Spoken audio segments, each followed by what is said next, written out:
হাফেজ কোরআন কে আল্লাহ বলবে, আলেম কে আল্লাহ বলবে যাও জান্নাতে যাও। বলবে মালিক কই আমার বাপ মা? আল্লাহ কোথা আমার বাপ মা? যদি বাপ মা তার গুনার কারণে জাহান্নামেও যায়, হাফেজ কইব আলেম কইব আল্লাহ বাপ মা সারা আমি জান্নাতে যাবো না। আল্লাহ বলবে যাও কোরআনের পাকের বাপ মারে জাহান্নাম থেকে তুইলা আনো। জাহান্নাম থেকে উঠে আনার জন্য যখন ঘোষণা দেওয়া হয় তোমাদের সন্তানের সুপারিশে তোমাদেরকে মুক্তির ব্যবস্থা করা হয়েছে, তখনই তার বাপ মা খুশি হয়ে যাবে। আর সাথে সাথে তার দাদা দাদি নানা নানি তার বাপ মারে ধরবে। জাহান্নামের ভিতরে যদি ওরাও থাকে তখন বলবে বাবা রে তোমরা তো মুক্তি পেয়ে গেছো তোমাদের সন্তানের সুপারিশে, কিন্তু তোমাদের সন্তান তো আমাদের নাতি। আমি দাদা কম আদর করি নাই আমার নাতিটারে, আমি দাদি কম আদর করি নাই আমার নাতিটারে। নানা নানি ওই কথা বলবে। আর তখন বলবে বাবা তোমরা তো মুক্তি পায়া চলে যাইতেছো, যাই আমার নাতিটারে একটু বইল আমাদের জন্য যেন একটু সুপারিশ করে। তার বাপ মা ঈশা বলবে ও মাইয়া বলবে বাবা এ বাবা শুনো, আমাদের বাপ মা জাহান্নামে, তুমি তো তোমার বাপ মারে তুইলা আনছো, কিন্তু আমাদের বাপ মা তো জাহান্নামে রয়ে গেছে রে বাজান। তুমি যদি তোমার বাপ মা সারা জান্নাতে না যাও, আমরাও আমাদের বাপ মা সারা জান্নাতে যাবো না। তখন আল্লাহ পাক বলবে যাও যাও আমার কোরআনের পাখির দাদা দাদি নানা নানির সুপারিশ করে নিয়ে আসো। যখনই এলান করা হবে তোমাদেরও মুক্তির ব্যবস্থা হয়েছে, এলাকার কিছু মানুষ তার দাদা দাদিরে ধরবে সুপারিশ করার জন্য। আর বলবে তোমরা যে একটু তোমাদের নাতিরে দেয়া কইও, যেই মাদ্রাসায় পড়ে সে হাফেজ হইছে আলেম হইছে, আমরা এই মাদ্রাসার এলাকার লোক, আমরা কিন্তু এই মাদ্রাসায় সাহায্য করছি সহযোগিতা করছি, আমরা এই মাদ্রাসায় তার থাকা খাওয়ার ব্যবস্থা করে দিছিলাম, একটু যে কইও আমাদের জন্য জন একটু সুপারিশ করে। দাদা দাদি নানা নানি আইসে কইব বাপ ভাইরে যেই মাদ্রাসায় পড়ে তুমি মুফতি হইছো আলেম হইছো হাফেজ হইছো, এই এলাকার কিছু মানুষ তারা জাহান্নামে পড়ে রইছে, তারা তোমার থাকা খাওয়ার সুযোগ তারাই করে দিছিল বাবা, তারাই করে দিছিল রে ভাই, একটু তাদের জন্য সুপারিশ করো। তখনই বলবে মালিক যাদের সহযোগিতায় আমি কোরআন সিনায় নিয়েছিলাম আল্লাহ তাদেরকে সাথে না দিলে আমি জান্নাতে যাবো না। আল্লাহ নবী রহমতের নবী বলেন এইবার জাহান্নাম থেকে ওই মানুষগুলাকেও মুক্তির ব্যবস্থা করার জন্য যখন ডাক দেওয়া হয়, কোথায় তোমরা ওই এলাকার মানুষগুলি তোমরা একটু আইসা দাঁড়াও, উপরে দাঁড়াও, উপরে লাইন করে দুই দিকে দাঁড় করানো হবে, কোরআনের পাখিকে মাঝখান দিয়ে ছেড়ে দেওয়া হবে, দেখো তুমি চিনো কিনা, দেখো তুমি তাদেরকে চিনো কিনা, যতজনকে চিনবা ততজনকে সাথে লইয়া জান্নাতে চলে যাও। তখনই একজন একজন করে বলবে হুজুর আমাকে আপনি চিনছেন না, আনাল্লাযী ওয়াহাবতু লাকা উযুআ, আমি আপনাকে এক বদনা ওযুর পানি দিয়ে সাহায্য করছিলাম, আনাল্লাযী সাকাইতুকা মাআ, আমি আপনারে এক গ্লাস পানি পান করাইছিলাম। নবী বলেন শুধু এতটুকু নয়, যে যেভাবে মাদ্রাসাকে সহযোগিতা করেছিল ওই সহযোগিতার কথাগুলি তাকে শোনায় শোনায় বলবে আপনি আমাকে বুঝি চেনেন না। তখনই আল্লাহ পাক সব কথা তার ইয়াদ করায় দিবে আর বলবে মালিক এই মানুষগুলির সাথে না দিলে আমি জান্নাতে যাব না। নবী বলেন তখন বর যেভাবে বরযাত্রী নিয়ে জান্নাতে ঢুকে, একজন কোরআনের পাখি এলাকার মানুষকে বরযাত্রীর মতো জান্নাতে নিয়ে ঢুকবে। وَنُنَزِّلُ مِنَ الْقُرْآنِ مَا هُوَ شِفَاءٌ وَرَحْمَةٌ لِلْمُؤْمِنِينَ। আল্লাহ পাক রব্বুল আলামিন বলেন আমি আল্লাহ কোরআন নাজিল করেছি তোমাদের জন্য শিফা বানায়া, কোরআন নাজিল করেছি তোমাদের জন্য রহমত বানাইয়া। এজন্য মাদ্রাসা থাকলে আল্লাহর রহমত আমরা পাবো, উলামায়ে কেরামের হরকত থাকলে আল্লাহর রহমত আমরা পাবো। এই যে গাছ থেকে ফুল হয় ফল হয়, জমিন থেকে ফসল হয়, নদী থেকে মাছ পাওয়া যায়, এইভাবে সুস্থতার নিয়ামত পূর্ব দিগন্তে সূর্য উঠে, পশ্চিম দিগন্তে সূর্য ডুবে। যত প্রকারের নিয়ামত আমরা দেখি রে যুবক। চেয়ারম্যানের চেয়ারম্যানি, মেম্বারের মেম্বারি, এমপির এমপিগিরি, শিল্পপতির শিল্পগিরি, এই রকম ব্যবসায়ী প্রতিষ্ঠান, যত প্রকারের নিয়ামত লইয়া আমরা জমিনে বিচরণ করি আর বাঁচতেছি। আল্লাহ বলেন এই সব কিছু নিয়ামত আমি আল্লাহ দিয়া রাখছি আমার কোরআনের উসিলায়, কোরআনওয়ালা আলেমদের উসিলায়, কোরআনের প্রতিষ্ঠান মাদ্রাসার উসিলায়। অতএব মাদ্রাসা থাকবে তো আমার ব্যবসা থাকবে, মাদ্রাসা থাকবে তো আমার চেয়ারম্যানের চেয়ারম্যানই থাকবে, মাদ্রাসা থাকবে তো মেম্বারের মেম্বারই থাকবে, মাদ্রাসা থাকবে তো এখনো গাছ থেকে ফুল হবে ফল হবে, মাদ্রাসা থাকবে তো এখনো জমিন থেকে ফসল হবে, মাদ্রাসা থাকবে তো আল্লাহ সুস্থতার নিয়ামত দিয়া রাখবে। কেউ যদি মাদ্রাসা রাখতে চায় তাহলে সে তার জীবন বাঁচাইলো, কেউ যদি মাদ্রাসা বন্ধ করতে চায় সে তার নিজের জীবন সে বন্ধ করে দিল। আওয়াজ দিয়া বলেন ঠিক কি না? দ্বীনের নবী মায়ার নবী বলেন ইন্নাল আলিমা ইস্তাগফিরু লাহু মান ফিল আরদ ওয়া মান ফিস সামা হাত্তাল হিতানু ফি জাওফিল মা। আল্লাহর নবী বলেন উম্মতের দল এই সূক্ষ্ম কথাটি তোমরা যদি নাও বুঝো, আসমান জমিনের আর যত প্রাণী আছে ওরা ঠিকই বুঝে, জঙ্গলের বাঘ ভাল্লুক মাদ্রাসার কদর বুঝে, হাফেজ কোরআনের কদর বুঝে, ওই যে ছোট্ট বাচ্চাটা হিফজ পড়ে ওর কদর তোমরা না বুঝলেও জঙ্গলের বাঘ বুঝে। ওই যে দেখো গর্তের পিপিলিকা সেও কিন্তু মাদ্রাসার কদর জানে, পানির নিচের মাছ সেও মাদ্রাসার কদর জানে। পিপিলিকা কয় মালিক মাদ্রাসা যতদিন থাকবে, কোরআনের খেদমত যতদিন থাকবে, কোরআনের আওয়াজ জমিনে যতদিন থাকবে ততদিন তো আল্লাহ তুমি জমিন টিকায় রাখবা, আল্লাহ জমিনে তুমি রহমত বরকত দিবা। এজন্য মালিক মাদ্রাসা তুমি সমাজে সমাজে বাড়ায় দাও। মাদ্রাসা যদি সংখ্যায় বেড়ে যায় আমি পিপিলিকার হায়াতও বেড়ে যাবে, মাদ্রাসার সংখ্যা যদি বেড়ে যায়, উলামায়ে কেরামের সংখ্যা যদি বেড়ে যায়, তাহলে আমি গর্তের পিপিলিকার হায়াত বাড়বে, আমি পানির নিচের মাছের হায়াত বাড়বে, আযাব গজব থেকে আমি মাছটাও রক্ষা পাবো, আযাব গজব থেকে আমি গর্তের পিপিলিকাও রক্ষা পাবো। এজন্য নবী কয় উম্মতের দল গর্তের পিপিলিকা 24 ঘন্টা আল্লাহর কাছে দোয়া করে মালিক উলামায়ে কেরামের হায়াত তুমি বাড়ায়া দাও, হাফেজ কোরআনের হায়াত ও মালিক তুমি বাড়ায়া দাও, মাদ্রাসার সংখ্যা তুমি বাড়ায়া দাও, মানুষকে মাদ্রাসা মুখী করে দাও যেন জমিন আযাব গজব থেকে বাঁচে, আমি পিপিলিকাও যেন বাঁচি, আমি মাছটাও যেন বাঁচি। ভাইরা বন্ধুরা জন্যই তো ভাইরা ওই যে উজানির হযরত রাহিমাহুল্লাহ কারি ইব্রাহিম সাহেব রাহিমাহুল্লাহ বের হয়েছেন, তিনি ঘোড়ার পিঠে সওয়ার হয়ে যাবেন, জঙ্গলের ভিতরে একটা মসজিদ দেখতে পেয়ে তিনি মসজিদে ঢুকলেন। আল্লাহর ওলিদের একটা আদত ছিল অপরিচিত মসজিদ অথবা সামনে কোনো মসজিদ পড়লে মসজিদের হক তারা আদায় করতেন, মসজিদে ঢুইকা তারা 2 রাকাত নামাজ পড়তেন, এটা মসজিদের হক। মসজিদের ভিতরে ঢুইকা দেখেন বিশাল বড় একটা বাঘিনী তার 2টা বাচ্চাকে দুধ খাওয়ায়। জঙ্গলের ভিতরে মসজিদ, মসজিদের ভিতরে বাঘিনী বৈশা তার বাচ্চারে দুধ খাওয়ায়। আল্লাহর ওলি বাঘিনীর কাছে যায় তিনি আওয়াজ দেয়া বলতেছেন, রে বাঘ শুন, এই মসজিদ তোমার থাকার জায়গা নয়।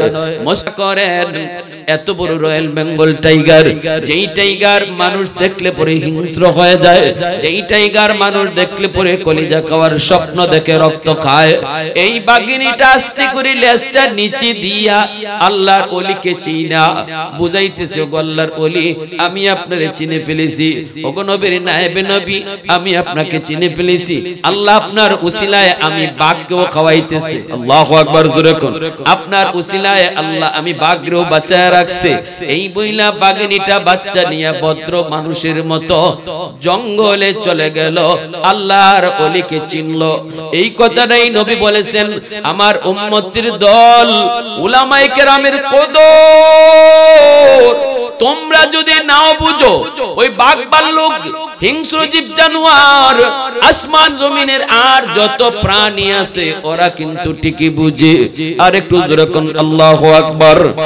মুজাদ্দিদ আল-ফিসানি রাহমাতুল্লাহি আলাইহি বাদশা আকবর জেলখানার ভিতরে বন্দী করে ফেললো।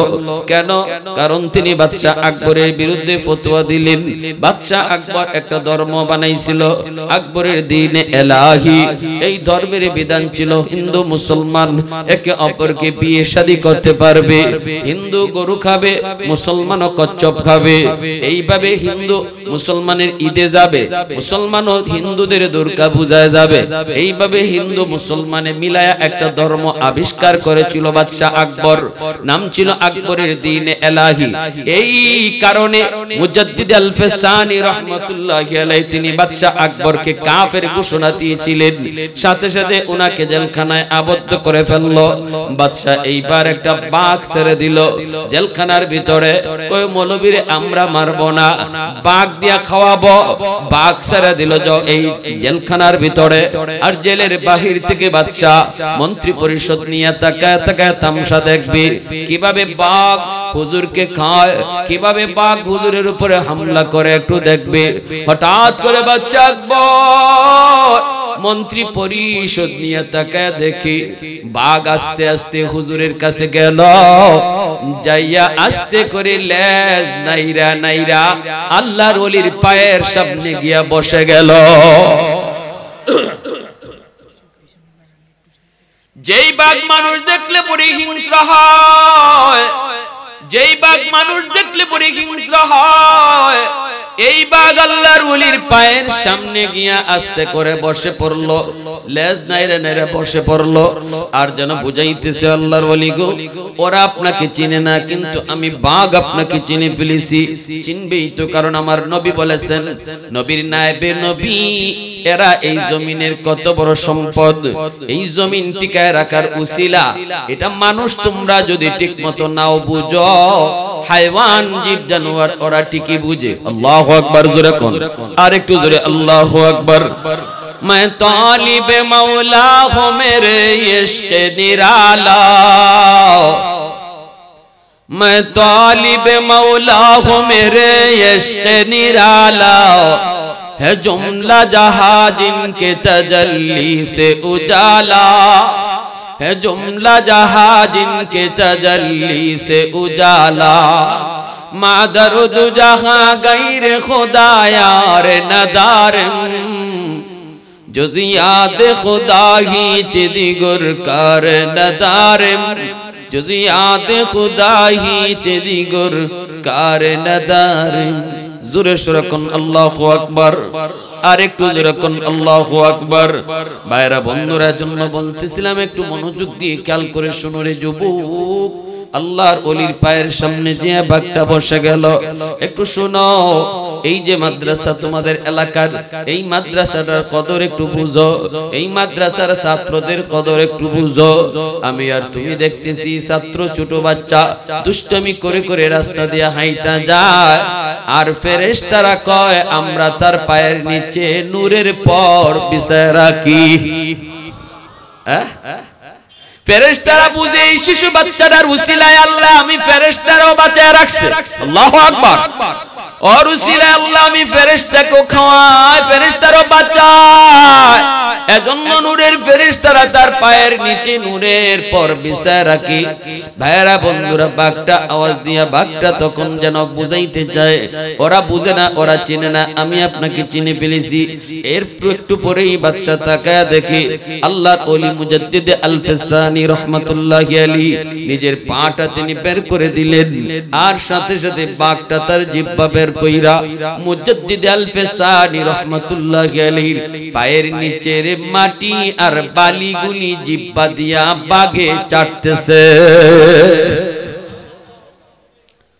একটু সামনে আগে, লা ইলাহা ইল্লাল্লাহ, জুরে লা ইলাহা ইল্লাল্লাহ। ভাই জিকির করি, আর একটু সামনে আগে, ভাই লা ইলাহা ইল্লাল্লাহ, লা ইলাহা ইল্লাল্লাহ।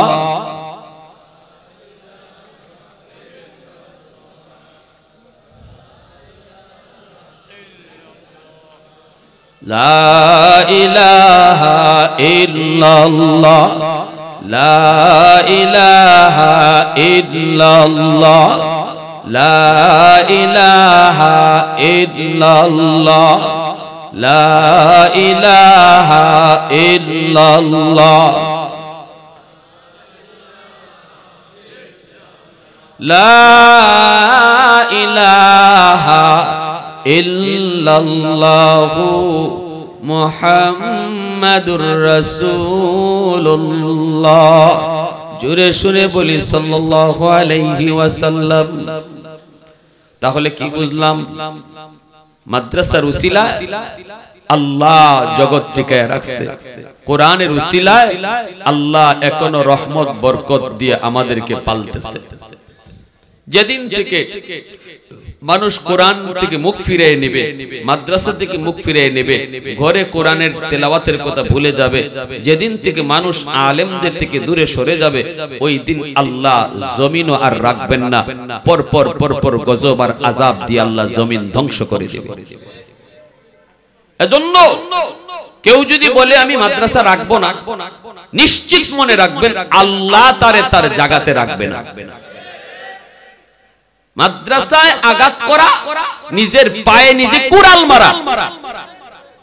কারণ এই মাদ্রাসার উসিলায় তোমাকে আল্লাহ খাওয়ায়, তোমাকে আল্লাহ পালে। অতএব যে উসিলায় আল্লাহ তোমারে বাঁচায়, এই উসিলা যদি তুমি শেষ করে দিতে চাও, আল্লাহ তোমাকেও রাখবে না।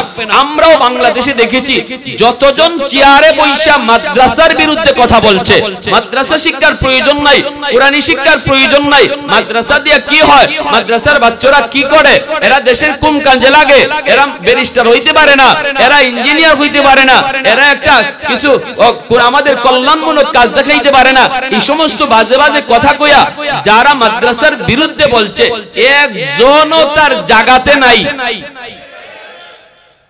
যে চেয়ারে বৈশা কইছে এই চেয়ারে নাই। সিলিং ফ্যানও আর কোথাও পড়বার জায়গা পায় না, হের মাথার উপরে পড়ে। ঠিক না জোরে? কারণ কি কথা কইছে কার বিরুদ্ধে? যার উসিলে আল্লাহ তারে খাওয়ায়, এই জায়গা হাত দিয়ে দিছে। ঠিক কি না? আরো জোরে বলেন। মাদ্রাসা শিক্ষা ব্যবস্থা যদি না থাকতো, মানুষ যদি হালাল হারাম না বুঝতো, জায়েজ না জায়েজ না চিনতো, আল্লাহর তালিকায় জগতে মানুষ বলতে কেউ থাকতো না, দেখতে মানুষ হয়ে যাইতো হায়ওয়ান। আর রহমান আল্লামাল কুরআন খালাকাল ইনসান। আল্লাহ বলে রহমান তো তিনি যিনি কোরআন শিখান, মানুষ বানান। মানুষ বানানোর কথা কেন পড়ে নিলেন? কোরআন শিক্ষার কথা কেন আগে আনলেন? সমস্ত মুফাসসিরিনে কেরাম তাফসীরে কিতাবে লিখছেন, আল্লাহ বুঝাইতে চান যার জীবনে কোরআন আছে, যার জীবনে কোরআনী জিন্দেগি আছে, যার জীবনে হালাল হারাম আছে, যার জীবনে জায়েজ না জায়েজ আছে, আমি আল্লাহর কাছে সে মানুষ। আর যার কাছে হালাল নাই, হারাম নাই, জায়েজ নাই, না জায়েজ নাই, কি দেখবো এটাও বুঝে না, যা দেখতে মন চায় তাই দেখে, যা খাইতে মন চায় তাই খায়, যার সাথে রাত কাটাইতে মন চায় তার সাথেই রাত কাটায়। আল্লাহ বলেন সে তোমাদের কাছে মানুষ হলো, আমি আল্লাহর কাছে মানুষ না। মালিক তো সে কি? আল্লাহ কয় উলাইকা কাল আনআম। গরু ছাগল যার সাথে মন চায় তার সাথে রাত কাটায়, হাঁস গরু ছাগল পশু পাখি ওরা যা মন চায় তা খায়। আমি আল্লাহর কাছে এও মানুষ না, এও গরু ছাগল হায়ওয়ানের মতো। মানুষ হয়ে যদি তার জীবনে হালাল হারাম না থাকে, জায়েজ না জায়েজ না থাকে, আল্লাহর ভাষায় সে হায়ওয়ানের মতো। আল্লাহ বলে নো বালহুম আদল, বরং এর চেয়ে আরো নিকৃষ্ট। হায়ওয়ান শুধু নয়, এর চেয়ে নিকৃষ্ট। কারণ হায়ওয়ানরে কেউ ওয়াজ করে না, হায়ওয়ানরে কেউ নসিহত করে না, গরুরে কেউ কোনোদিন ওয়াজের মাহফিলে বসায় না, তোমারে আইনে বসাইছে। এরপরেও তুমি যখন হালাল হারাম মানছো না, তোমারে বুঝানো হইছে, গরু ছাগলরে বুঝানি হয় না, তারপরেও যখন তুমি গরু ছাগলের মতোই চলো, হায়ওয়ানের মতোই চলো, আল্লাহ বলে তুমি হায়ওয়ান না, শুধু এর চেয়েও নিকৃষ্ট। ঠিক কিনা জোরে বলেন? এর চেয়েও নিকৃষ্ট। এজন্য ইঞ্জিনিয়ার হওয়ার পরে জায়েজ না জায়েজ যদি না মানে, হালাল হারাম যদি না মানে, তাহলে হে রডের বদলা বাঁশ ঢুকাই দিবে। কালবাট বানাইতে গিয়া রডের বদলা কি ঢুকাইবো? বাঁশ। তাও বর্রবাস দিলে তো একটু শক্ত হইতো, এটাও দেয় কিনা কি নাইলে ভাঙতো কেন? মানুষ মরলো কেন? তুমি কি ব্রিজ বানাইছো, মানুষ মরলো, বাস দিলা কেন? মানুষ মরছো তো আমার কি হয়েছে, আমার দরকার ছিল টাকা। যে ডাক্তার জায়েজ না জায়েজ বুঝে না, হালাল হারাম মানে না, এই ডাক্তারই নরমাল ডেলিভারি কেসের রোগীরে বলবে অপারেশন লাগবে। বুঝে আসছে? কারণ 20,000 টাকার লোক নরমাল যদি ডেলিভারি হয় তাহলে বিল কম হবে, আর যদি এরকম ভাবে কি হয়, অপারেশন হয়, সিজার হয়, তাহলে বিল বেশি আসবে। এই বিল বেশি নেওয়াটা এটা হালাল না হারাম? কইটা আমি মানি না। কের হালাল আবার কের হারাম? আমি শিখছি শুধু কেমনে টাকা কামাই করতে হবে, হালাল হারাম বুঝি না। এই ডাক্তারই কি করবে, একজন সুস্থ মহিলারে সিজার কইরা সারা জীবনের জন্য অসুস্থ বানায় দিবে। এর কি আপনারা ডাক্তার বলবেন না ডাকাত বলবেন? আরো জোরে বলেন। ডাক্তার না ডাকাত? সমাজে এমন বহু ডাকাত আছেনি না নাই? আবার বহু আদর্শ ডাক্তারও আছে, কে যার জীবনে হালাল হারাম আছে, জায়েজ না জায়েজ আছে, পরকাল বিশ্বাস করে, আল্লাহর সামনে জবাব দিতে হবে, এই ভয়টা আছে। কেন আছে? কারণ সম্পর্ক তার কোরআনের সাথে, সম্পর্ক তার আলেমের সাথে, সম্পর্ক তার মাদ্রাসার সাথে। এজন্য উলামায়ে কেরামের সাথে সম্পর্ক রাখা, কোরআনের সাথে সম্পর্ক রাখা একজন জেনারেল শিক্ষিত মানুষ সে মানুষ হতে পারে। আর মাদ্রাসার সাথে সম্পর্ক না রাখা, আলেমদের প্রতি অন্তরে বিদ্বেষ রাখা, সে কোনোদিন ডাক্তার হতে পারে। মানুষ তারে ডাক্তার বললেও আল্লাহ তারে ডাকাত কয়, আল্লাহ তারে মানুষ কয় না। কারণ তার দ্বারা মানুষের জীবন অনায়াসে চলে যাবে, কারণ সে শুধু হালাল হারাম বুঝে না, হারাম কি হালাল তাও জানে না, শুধু চায় আর চায়। ঠিক কি না? হাসরের ময়দানে আল্লাহ পাক রব্বুল আলামিন বলবে, যাও যাও জান্নাতে যাও, হাফেজে কোরআন। বাপ মারে আল্লাহ পাক ডাক দিয়া বলবে, কোথায় হাফেজের বাপ মা, কোথায় আলেমের বাপ মা? কোন নবীর বাপ মাকে আল্লাহ পাক হাসরের মাঠে ডাকবে না রে যুবক। কোন নবীর বাপ মাকে আল্লাহ হাসরের মাঠে ডাকবেন না, হাসরের মাঠে নবীর বাপ মারে আল্লাহ তালাশ করবেন না। কিন্তু নবী বলেন, মান কারা আল কুরআন ওয়া আমিলা বিমা ফিহি উলবিসা ওয়ালিদাহু তাজান ইয়াউমাল কিয়ামা। হাসরের ময়দানে আল্লাহ পাক কোরআন ওয়ালাদের বাপ মারে ডাকবেন, আলেমের বাপ মা, মুফতি সাহেবের বাপ মা, মুহাদ্দিস সাহেবের বাপ মা, হাফেজ কোরআনের বাপ মাকে আল্লাহ তালাশ করবেন। কেন, কি জন্য? কারণ আল্লাহ পাক একটা মুকুট নিয়ে দাঁড়ায় থাকবে, এই মুকুটটার পাওয়ার হলো দাউহু আহসানু মিন দাউইশ শামস, সূর্যের চেয়ে এই মুকুটের পাওয়ার বেশি হবে। আল্লাহ বলবেন, কোথায় হাফেজের বাপ মা? হাজির হওয়ার পর আল্লাহ বলবে, আজ আমি আল্লাহ তোমার মাথায় পাগড়ি পরাবো। দুনিয়াতে তোমার সন্তানের মাথায় পাগড়ি পরাইলো তার উস্তাদগণ, কিন্তু আজ হাসরের ময়দানে আমি আল্লাহ তোমরা বাপ মার মাথায় পাগড়ি পরাবো। কারণ হলো দুনিয়ার মানুষ স্রোতের তালে তালে তারা চলছে স্কুল কলেজ ভার্সিটির দিকে, কিন্তু তুমি তোমার সন্তানকে নিয়ে স্রোতের উল্টা দিকে তুমি চলছো, স্রোতের উল্টা দিকে তুমি চলছো। মানুষজন কইছে পোলারে মাদ্রাসায় ভর্তি করো, এই পোলা বড় হলে চলবে কেমনে, খাইবে কেমনে, বউ ফেলবে কেমনে, পরিবার চালাবে কেমনে, কত কথাই না তুমি শুনেছো। কিন্তু মানুষের কথা কান্না দিয়া আমি আল্লাহর উপর ভরসা কইরা আমাকে খুশি করার নিয়তে তুমি উল্টা পথে হাঁটছিলা, ওই দিন আমি আল্লাহ তোমার কদমে কদমে নজর রাখছি। সুবহানাল্লাহ। আমি আল্লাহ, তুমি বাবা, তুমি মার কদমে কদমে নজর রাখছি। পুরস্কার ওই দিনই আমি আল্লাহ তোমার জন্য ধার্য করে রাখছি। আমি নিজের হাতে তোমারে সম্মানী করব। দুনিয়াতে তোমার সন্তানকে সম্মানী করেছে তার উস্তাদগণ, আর হাসরের মাঠে আমি আল্লাহ তোমরা বাপ মাকে নিজে সম্মানী করব। হাফেজে কোরআনকে আল্লাহ বলবে, আলেমকে আল্লাহ বলবে, যাও জান্নাতে যাও। বলবে, মালিক কই আমার বাপ মা? আল্লাহ, কোথা আমার বাপ মা? যদি বাপ মা তার গুনার কারণে জাহান্নামেও যায়, হাফেজ কইব, আলেম কইব, আল্লাহ বাপ মা সারা আমি জান্নাতে যাবো না। আল্লাহ বলবে, যাও কোরআনের পাকের বাপ মারে জাহান্নাম থেকে তুইলা আনো। জাহান্নাম থেকে উঠে আনার জন্য যখন ঘোষণা দেওয়া হয়, তোমাদের সন্তানের সুপারিশে তোমাদেরকে মুক্তির ব্যবস্থা করা হয়েছে, তখনই তার বাপ মা খুশি হয়ে যাবে। আর সাথে সাথে তার দাদা দাদি নানা নানি তার বাপ মারে ধরবে।